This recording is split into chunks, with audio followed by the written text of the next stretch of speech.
لما باجي اعمل حلقات مثلا ان الحاجة الفلانية متاخدة من المصري وان كذا متاخد من مصري وي وي وي، خاصة في اللبس، انا مش ببقى بهزر، انا بتكلم بجد. ليه؟ لان في المتحف البريطاني ذات نفسه بيعملوا حلقات وحلقات ان هما ازاي يطلعوا من اللبس المصري ستايلات جديدة وستايلات خاصة بهم. ارتدي ملابس مثل المصريين. وفي محاضرات تانية وفي حلقات تانية عندهم، يعني أفلام وثائقية كاملة. إزاي تاكل زي المصريين، إزاي تمشي زي المصريين، إزاي تعمل زي المصريين.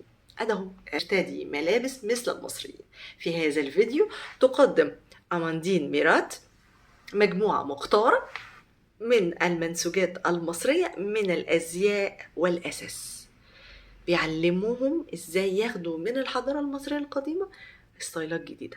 احنا بقى فين؟ احنا في البلالة، عشان احنا عيب نتكلم عن جدودنا، ما يصحش.